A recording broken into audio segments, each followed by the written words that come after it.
नमस्कार साथियों, मैं अंतर्राष्ट्रीय ट्रेनर और मोटिवेशनल स्पीकर डॉक्टर उज्जवल पाटनी बोल रहा हूं। साथियों, इस यूपीएससी में मैं गत दिनों एक छोटा सा फ्लाइट में मेरे साथ किस्सा हुआ, उसके बारे में आपसे बात करना चाहता हूं। मैं एक ट्रेनिंग प्रोग्राम के सिलसिले में कोलकाता जा रहा था और रास्ते में मेरे बाजू की सीट पर एक व्यक्ति था।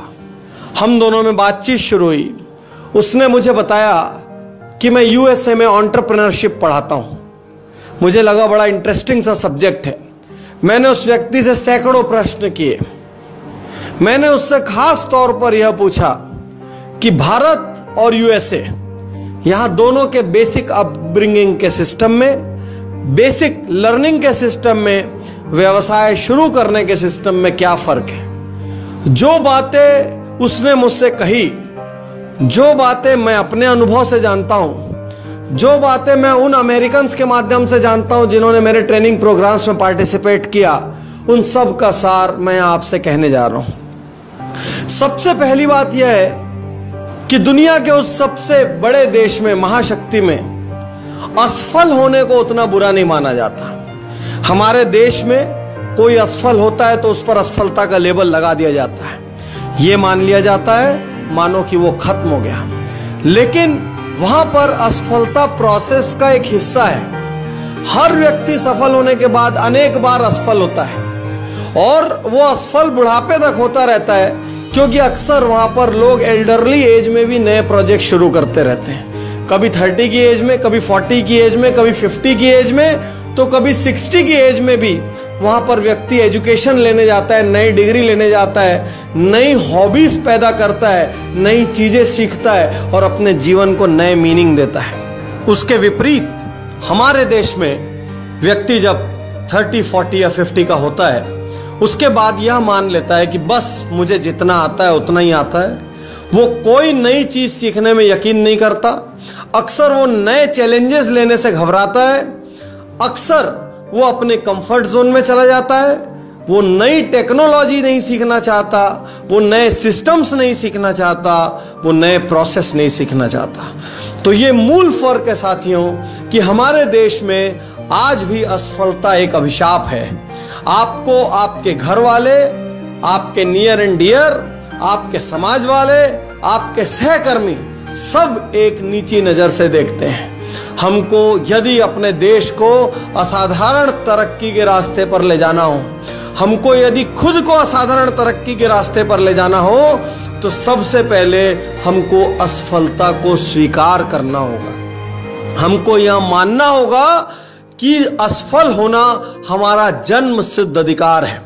हमको यह मानना होगा कि असफल होना कोई बुरी बात नहीं है। असफलता कोई दाग नहीं है। असफलता कोई शर्म नहीं है। असफलता एक प्रोसेस का हिस्सा है जो आप किसी रास्ते पर आगे बढ़ते हुए पाते हैं, कभी सफलता के रूप में तो कभी असफलता के रूप में। दूसरी सबसे बड़ी बात जो उस चर्चा से बाहर आई वो ये थी कि हम अपने बच्चों को बहुत ज्यादा कंफर्ट जोन में रखते हैं। वहां पर 15-16 साल का बच्चा, 13 साल का बच्चा, 12 साल का बच्चा एक बिजनेस शुरू करने के बारे में सोचता है। हमारे देश में हम बच्चों को यह कहते, तुम तो अभी छोटे हो, क्या करोगे, अभी इसकी उम्र नहीं आई, शांत रहो, पढ़ाई करो, घर पे बैठो, ये मत करो, वो मत करो। हमारा सारा फोकस इस बात पर रहता है कि क्या ना करें, और वहां सारा फोकस इस बात पर रहता है कि क्या करें। साथियों, आप नोटिस करिए, हमारे घर में छोटे छोटे जो बच्चे होते हैं वो अक्सर अपने कपड़े धोना नहीं जानते हैं। हमारे घर में जो छोटे बच्चे होते हैं अक्सर वो बर्तन धोना नहीं जानते। हमारे घर में जो छोटे छोटे बच्चे होते हैं अक्सर वो बागवानी करना या गार्डन में घास काटने के लिए मशीन चलाना नहीं जानते। हमारे यहाँ जो छोटे छोटे बच्चे होते हैं अक्सर वो गाड़ी धोना नहीं जानते, क्योंकि एक स्तर के बाद हमारे घर में कोई ना कोई स्टाफ या फैमिली मेंबर ऐसा होता है जो इन कामों को अंजाम देता है, और बच्चा करने की भी सोचता है तो हम उससे कहते हैं तुम्हारी उम्र बहुत छोटी, मत करो। इसके विपरीत वहां पर चूंकि फैमिली हेल्प नहीं होती, घर में आया या मेहरी नहीं होती, इस वजह से वहां पर एक छोटा सा बच्चा भी अपने बर्तन खुद धोता है। वहां पे क्लास 3rd 4th का बच्चा भी कपड़ा धोना जानता है। वो गार्डन में बागवानी करना जानता है, वो घास काटना जानता है, वो गाड़ी धोना जानता है, वो हर छोटी बड़ी चीज जानता है जो हमारे यहाँ का एक युवा जानता है। साथियों, ये मूल फर्क है।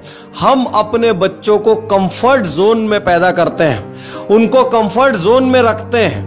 जब भी वो नए चैलेंज लेने के लिए निकलते हैं, हम उनको प्रोटेक्ट करते हैं, हम उनका सपोर्ट सिस्टम बन जाते हैं, हम आधे से ज्यादा काम उनको करके दे देते हैं। इसलिए ये बच्चे एकदम चैलेंजिंग नहीं हो पाते हैं। इसीलिए आज भी हमारे देश में जब आप 10th 11th 12th पढ़ने वाले किसी बच्चे से पूछोगे कि बड़े होकर क्या बनेगा, तो वो कहेगा मैं डॉक्टर बनूंगा, मैं इंजीनियर बनूंगा, मैं लॉयर बनूंगा, मैं सीए बनूंगा, मैं सॉफ्टवेयर इंजीनियर बनूंगा। लेकिन बहुत कम बच्चे आपको ऐसे मिलेंगे जो ये कह दें कि मैं एंटरप्रेन्योर बनूंगा। बहुत कम बच्चे ऐसे मिलेंगे जो ये कह दें मैं बिजनेसमैन बनूंगा, क्योंकि हमारे यहाँ बिजनेसमैन बनूंगा ये कहना भी हल्का माना जाता है। कैसा देश है जो बिजनेसमैन सैकड़ों हजारों लोगों को एम्प्लॉय करता है, वो बनने की बात कहना हमारे घरों में गलत माना जाता है। तो हमको थोड़ा सा अपनी सोच में परिवर्तन लाना पड़ेगा। हमको हमारे देश में उन महान देशों की तरह, महाशक्तियों की तरह एंटरप्रेन्योरशिप के कल्चर को लाना पड़ेगा। भारतीय बहुत मेहनती हैं, भारतीय सब कुछ कर सकते हैं। हमारी ताकत हमारा इमोशन है, हमारी ताकत हमारा फैमिली सिस्टम है, हमारी ताकत हमारा इतिहास है, हमारा आयुर्वेद है, हमारा योग है। बहुत सारी चीज हमारे पास ताकत के रूप में है, लेकिन हम अपनी ताकत को सेल नहीं कर पा रहे हैं, क्योंकि बेसिकली हमारे बच्चों में एंटरप्रेन्योरशिप स्किल नहीं है। इसीलिए आज भी भारत के सैकड़ों हजारों ब्रिलियंट इंजीनियर्स अमेरिका की सिलिकॉन वैली में काम कर रहे हैं। आज भी हम उंगलियों पे तो नाम गिनते हैं, ये 10 नाम, ये 20 नाम, ये 30 नाम, ये 40 नाम, लेकिन उन नामों में से भी 80% लोगों ने अपना कैरियर वहां से शुरू किया है। साथियों, मैं कहना चाहता हूं, हमको अपने बच्चों को छोटे छोटे काम खुद करना सिखाना चाहिए। हमको अपने बच्चों को घर के काम, बाहर के काम, खुद के काम, ये सारे काम खुद करना सिखाना चाहिए।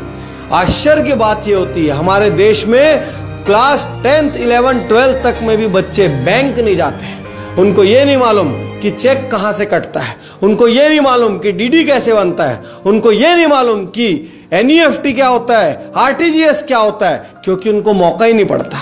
घर वाले तुरंत सुरक्षा कवच के रूप में खड़े हो जाते हैं।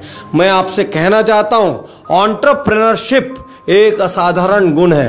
किसी का स्टाफ बनने की जगह मालिक बनने की सोचिए।